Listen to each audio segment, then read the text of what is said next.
Hello everyone, मेरा नाम है नितिन गुज्जर और आपका the new waves physics channel पे स्वागत है। जैसा कि हम क्लासिकल मैकेनिक्स के लिए नेट CSIR फिज़िक्स के लिए क्वेश्चन सॉल्व कर रहे थे और हमने 2012 जून तक का क्वेश्चन पेपर सॉल्व कर लिए थे। 2011 से हमने स्टार्ट किया है। तो इस वीडियो सीरीज में मैं लेके आया हूँ दिसंबर 2012 क्लासिकल मैकेनिक्स का पार्ट बी। पार्ट बी में पहला क्वेश्चन जो क्लासिकल मैकेनिक्स से आया है वो है क्वेश्चन नंबर 25। क्वेश्चन है a solid cylinder of height h, radius r and density ρ floats vertically on the surface of a liquid of density ρ not.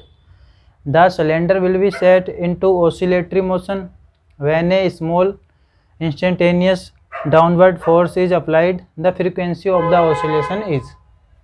4 option given है हमें A, B, C, D। अभी हम ये क्वेश्चन सॉल्व करते हैं और देखते हैं कि यहाँ से कौन सा ऑप्शन मैच करता है।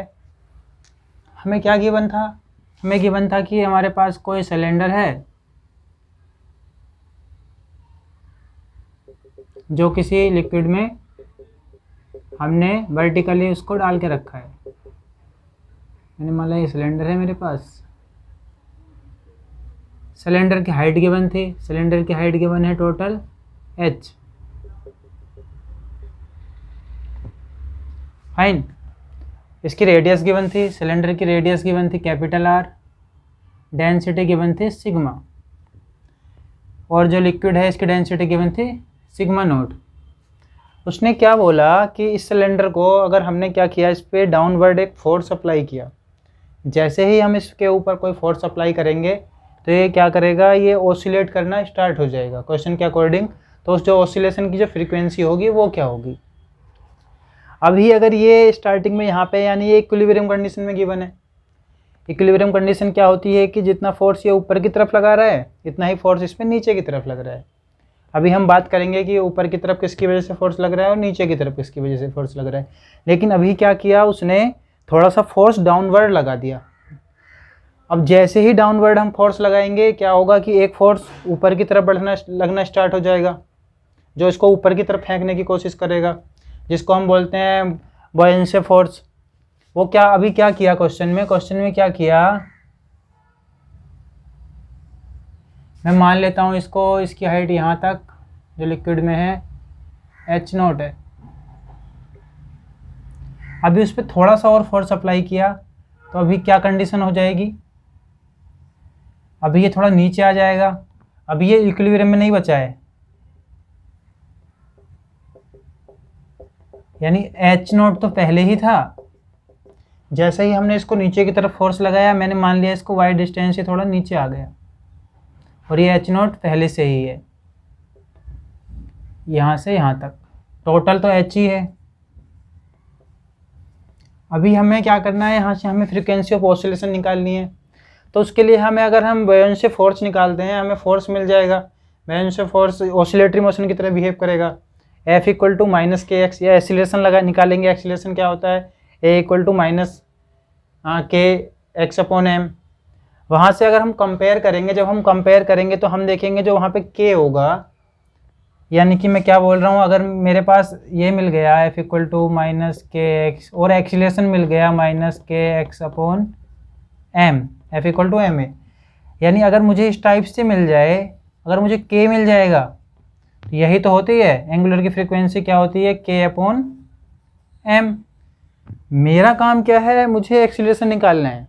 एक्सीलरेशन मिल जाएगा तो मैं इजीली एंगुलर फ्रीक्वेंसी निकाल सकता हूँ। उसके लिए हमें पता होना चाहिए बॉयंसी फोर्स क्या होता है। तो बॉयंसी फोर्स का थोड़ा सा मैं तुम्हें बता देता हूँ, बाकी आप पढ़ लेना और कोई भी प्रॉब्लम हो तो मुझे कमेंट सेक्शन में पूछ सकते हैं।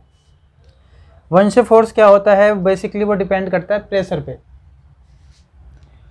अब हमने यहाँ पे जैसे ही फोर्स अप्लाई किया नीचे की तरफ, यानी क्या हो रहा है, प्रेशर बढ़ा रहे हैं। प्रेशर बढ़ाएंगे तो बॉयंसी फोर्स इंक्रीज होगा। और इसको इजीली समझने के लिए मैं क्या करता हूँ, मैंने माना मेरे पास कोई ऑब्जेक्ट है जो कि ऊपर पानी के या कोई भी लिक्विड फ्लोट कर रहा है। तो यहाँ पे क्या होगा, इस पर एक फोर्स लग रहा होगा। उस फोर्स को हम क्या बोलते हैं, मैं अगर नीचे वाली सरफेस पे देखता हूँ, प्रेशर इनटू एरिया। अभी ये जो प्रेशर है जो नीचे वाली सरफेस पे लग रहा है वो एटमॉस्फेयर की वजह से लगेगा, यानी ये एटमॉस्फेरिक प्रेशर होगा। अगर मैं इसको अंदर ले आऊँ, ये अंदर आ गया अभी, और कितना अंदर आया, h हाइट पानी के अंदर आ गया, ये h है। अभी क्या होगा, यहाँ पे भी एक फोर्स लगेगा। फोर्स क्या हो रहा है यहाँ पे, ये हो जाएगा प्रेशर इनटू फिर से एरिया। लेकिन अभी यहाँ पे क्या है, यहाँ पे देखो एक प्रेशर तो काम कर रहा है एटमॉस्फेयर का, वो तो कर ही रहा है। एटमॉस्फेयर के प्रेशर के साथ साथ जो यहाँ पे लिक्विड है उसका प्रेशर भी ऐड हो जाएगा, यानी यहाँ पे जो प्रेशर हो जाएगा atmosphere plus liquid into area. अभी जो ऊपर की सरफेस पे यहाँ पे कैलकुलेट कर रहे हैं और ये नीचे पे था, अगर मैं इन दोनों का डिफरेंस निकालूंगा तो यहाँ से मुझे कितना मिलेगा, देखो ATM वाला ये तो कैंसिल हो जाएगा, यानी pressure of liquid into area. यानी ये जो फोर्स है ये कहाँ से आया है, हमारा ये आया है अंदर लेके आने पे, यानी फोर्स इंक्रीज हुआ है। और जैसे जैसे वो नीचे जाएगा प्रेशर बढ़ेगा, यानी फोर्स इंक्रीज होगा, यानी ऊपर की तरफ जो फोर्स लग रहा है इसी को हम क्या बोलते हैं, वॉइंसे फोर्स बोलते हैं।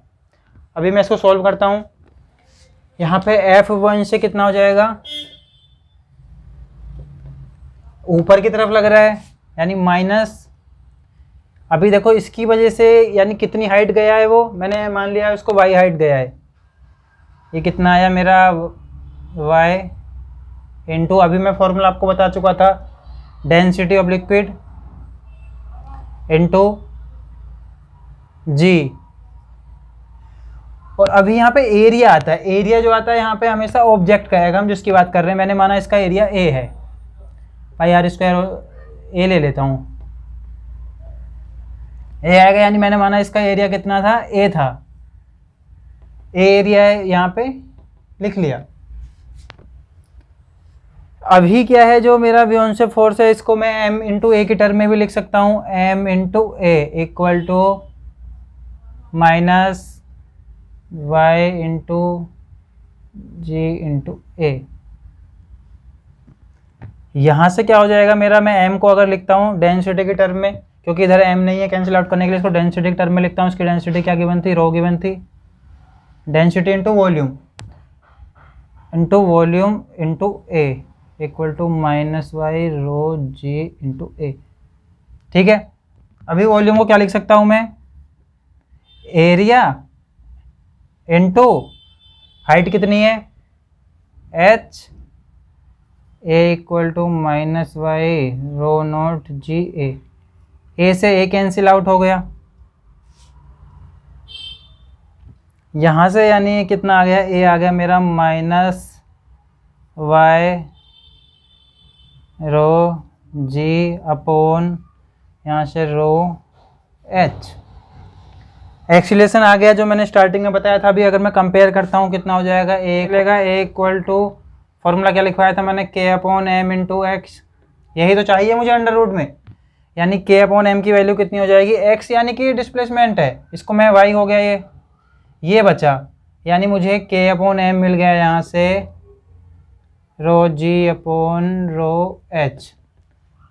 ओमेगा क्या होता है, अंडर रूट में होता है, अंडर रूट के अपॉन एम, इसको अंडर रूट में लिख देंगे rho naught g upon rho H. ये हमारा यहाँ से आंसर आ गया। और ये ऑप्शन नंबर हम देखेंगे, ऑप्शन नंबर डी गिवन था, तो ऑप्शन डी यहाँ से करेक्ट हो गया। अभी देखते हैं नेक्स्ट क्वेश्चन क्या है। नेक्स्ट क्वेश्चन है question number 26। 3 particles of equal mass m are connected by 2 identical massless spring of stiffness constant k as shown in the figure। Figure में दिखाया गया है कि इक्वल मास है और स्टिफनेस कांस्टेंट k गिवन है।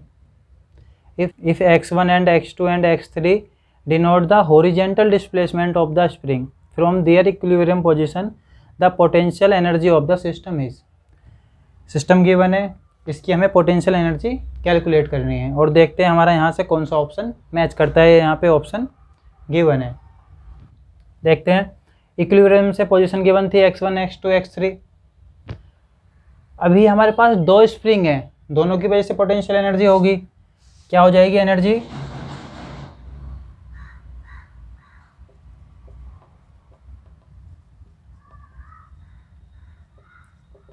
वन बाई टू के। पहली स्प्रिंग में कितना एलोंगेट हुआ है, कितना एलोंगेशन हुआ है, यानी देखो इनकी दोनों पोजीशन पता है, इसकी पोजीशन भी पता है, इसकी भी पता है इक्विलिब्रियम से। यानी मैं इसमें से अगर इसको सब्ट्रैक्ट कर दूं तो पता चल जाएगा कितना मेरा क्या हुआ है, एलोंगेशन हुआ है। फॉर्मूला यही होता है और कि 1/2 के एलोंगेशन का स्क्वायर प्लस इसके लिए भी सेम हो जाएगा 1/2 के x3 माइनस x2 का होल स्क्वायर। सोल्व कर लेते हैं, देखते हैं क्या आता है। दोनों में से k कॉमन आ गया हमारे पास, k दोनों का सेम रहेगा, गिवन भी है क्वेश्चन में।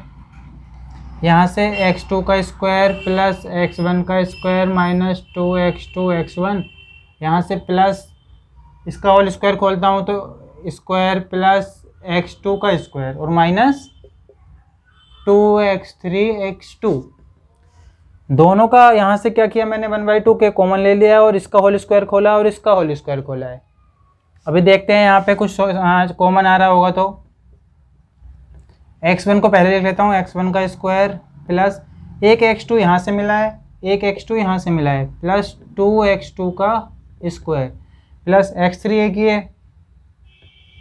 x3 का स्क्वायर माइनस, अभी ये दो टर्म बची, यहाँ से कुछ कॉमन है क्या, दोनों में माइनस 2x2 कॉमन है, माइनस 2x2 कॉमन है, यहाँ से बचा x1, वहाँ से बचा x3 और ये ऑप्शन नंबर डी हमारा गिवन था, यानी यहाँ से ऑप्शन नंबर डी करेक्ट हो गया। अभी नेक्स्ट क्वेश्चन देखते हैं। नेक्स्ट क्वेश्चन है question number 27। Let we P and E denote the speed, the magnitude of the momentum and the energy of a free particle of rest mass N. Then कुछ option given है, D upon D P equal to constant, P equal to M V, V equal to C P upon under root P square plus M square C square. D option D है, ई equal to M C square. अभी हम देखते हैं यहाँ से कौन सा option match करता है, इसको सॉल्व करते हैं। अभी जो भी यहाँ पे हमें ऑप्शन गिवन थे सारे के सारे एनर्जी की फॉर्म में गिवन थे, एनर्जी को ही कुछ ना कुछ किया गया था। सबसे पहले हम रेस्ट मास के टर्म में एनर्जी लिख लेते हैं। रेस्ट मास गिवन है एम, तो एनर्जी हो जाएगी under root M naught square, M given है यहाँ पे रेस्ट मास तो M square C to the power 4 plus P square C square. अभी दो ऑप्शन ऐसे थे जिनमें डी अपॉन डी पी निकलवाया है, कैलकुलेट करके देखते हैं क्या आता है, क्योंकि एनर्जी वाला ऑप्शन तो कट हो गया और वहाँ से मोमेंटम भी डायरेक्टली वाला नहीं हो सकता है। अभी दो ऑप्शन बचे, यानी उनमें निकलवाया है D upon D P. Differentiation है, डिफ्रेंशिएशन में अंडर रूट एक्स के टाइप में करूँगा। अंडर रूट एक्स का डिफ्रेंशिएशन क्या होता है, 1/2 रूट एक्स, यानी जो भी गिवन है, और बाद में जिसको भी हम x एज्यूम करते हैं उसका करते हैं, ये तो 0 हो जाएगा, इसका क्या आ जाएगा इंटू 2p सी स्क्वायर। 2 से 2 कैंसिल आउट हो गया, देखो और भी कुछ कैंसिल आउट हो जाएगा, सी स्क्वायर भी कैंसिल हो सकता है अगर हमें यहाँ से नीचे से कुछ मिल जाए तो।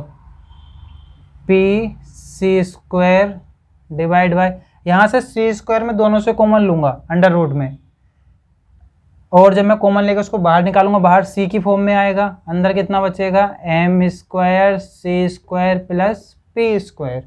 सी से सी कैंसिल हो गया, यहाँ से मिल गया मुझे P C divide by M square C square plus P square, जो कि हमारा ऑप्शन नंबर सी है। यानी यहाँ से ऑप्शन नंबर सी करेक्ट हो गया। अभी जो क्लासिकल मैकेनिक्स का लास्ट क्वेश्चन आया है उसकी तरफ बढ़ते हैं और देखते हैं क्या है। नेक्स्ट और लास्ट क्वेश्चन 27 है। A binary star system consist of 2 star S1 and S2 with masses m and 2m respectively, separated by a distance r, if both S1 and S2 individually follow circular orbit around the center of mass with instantaneous v1 and v2 respectively, the speed ratio v1 upon v2 is। अभी हमारे पास दो star system ले रखे हैं, एक का मास m है, एक का मास 2m है।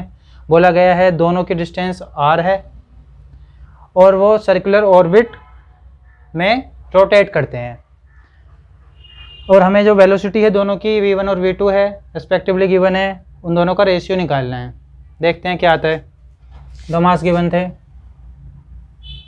m इसको मैंने माना 2m, इसकी वेलोसिटी लिख लेता हूँ v1, इसकी वेलोसिटी लिख लेता हूँ v2।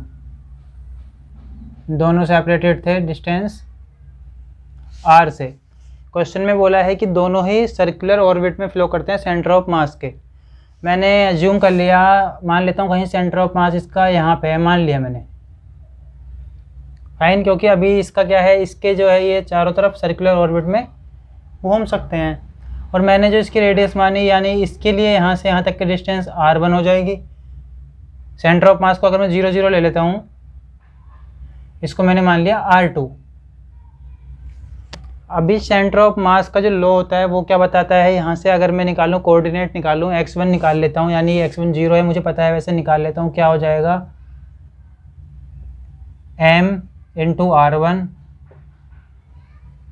अभी देखो ये क्या लिखते हैं हम, यहाँ पे वेक्टर फॉर्म में लिखते हैं, ये इस साइड में है माइनस में आएगा, plus r2 into 2m divide bye m plus 2m। Already 0 है, क्योंकि ये 0 तभी ये r1 और r2 एज्यूम करेंगे हम उसको वहाँ से, यहाँ से मुझे मिल गया, यानी कि 0 equal to minus m r1 plus r2 into 2m divide by 3m। इधर आएगा 0 हो जाएगा, यहाँ से मुझे कितना मिल गया, m r1 equal to 2m r2, आराम से m कैंसिल आउट कर लेते हैं। मुझे वेलोसिटी का रेशियो निकालना है, मेरे पास स्पीड का निकालना है। मेरे पास यहाँ से क्या है, डिस्टेंस गिवन है r1 r2। अगर मैं इसका डिफ्रेंशिएशन कर देता हूँ एक बार, कितना हो जाएगा, dr1 upon dt equal to 2 dr2 upon dt। 2 constant था, बाहर आ गया। इसको मैं लिख सकता हूँ v1, इधर लिख लेता हूँ, इसको लिख सकता हूँ v1 इक्वल टू 2, ये हो जाएगा v2, यानी v1 अपॉन v2, यहाँ से मुझे मिल गया 2, जो कि है ऑप्शन नंबर डी। यहाँ से ऑप्शन नंबर डी करेक्ट हो गए। अभी हमने क्लासिकल मैकेनिक्स का पार्ट भी पूरा कंप्लीट सॉल्व कर लिया है। नेक्स्ट वीडियो में हम पार्ट सी सॉल्व करेंगे। अगर आपको कोई भी प्रॉब्लम होती है तो मुझे कमेंट सेक्शन में ज़रूर बताएं, और अगर आपको मेरा कंटेंट अच्छा लगता है तो चैनल को लाइक करें, सब्सक्राइब करें और शेयर करें। Thank you.